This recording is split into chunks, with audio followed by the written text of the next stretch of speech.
Hey guys, I'm Whitney, and previously my friend Cole challenged me to a book review video.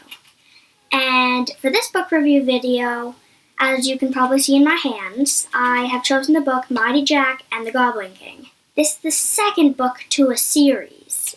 The first book is called Mighty Jack.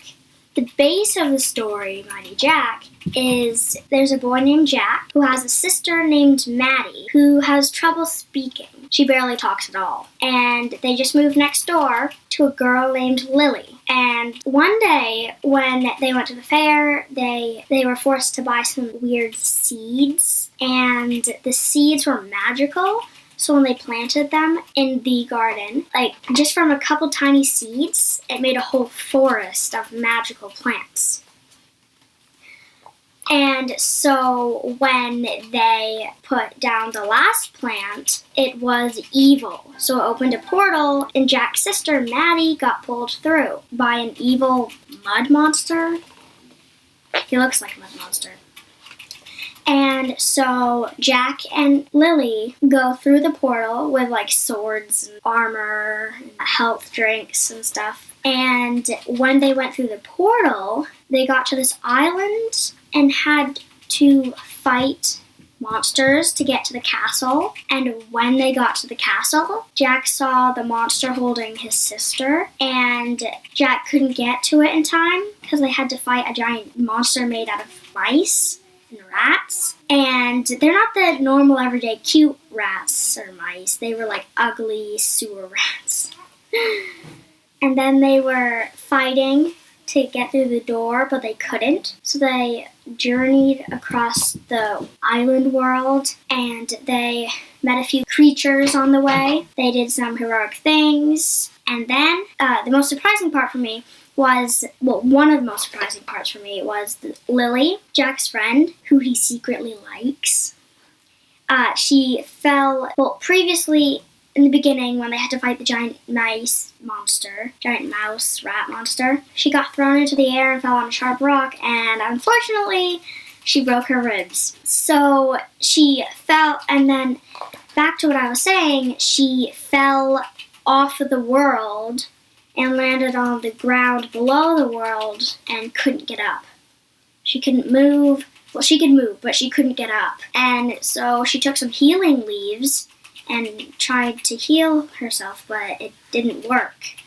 So then she just laid there and told Jack to go on and save Maddie. And these rats that made up the monster came, and they attacked Lily. Lily stabbed a couple of them, and they retreated. But that was only because goblins came, and they helped Lily and fed her and helped her into bed, and they were super kind to her. And then she was getting a tour of their underground place, which was the sewers, because the giants took over their castle. The Goblin King, he asked where Lily was because he wanted to marry Lily because she was super cute. And then they got in this big battle, and Lily killed the Goblin King. And then she found this sports car, loaded all the goblins into it and herself, and drove to the castle, and that she helped Maddie and Jack free them. And then this dragon named Felix that they met when they planted the garden, he caught Jack because he was about to jump off a cliff, or fall off the window thing, and it was super high up, so he would have died. But then Felix saved him, and they got Maddie free, and Lily turned out to be the Goblin's king. She tried to tell them that she was no king, and if she was, she'd be a queen, but they wouldn't listen to her. So the goblins took back the castle. Lily, Maddie, and Jack got back home. Everything was good.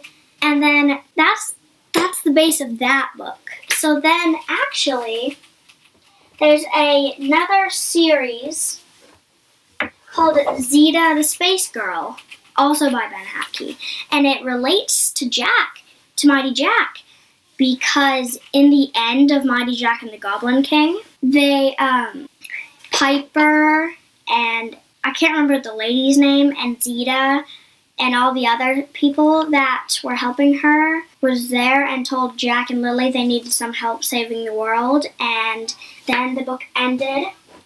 Oh, and there are 3 books to the Zeta one.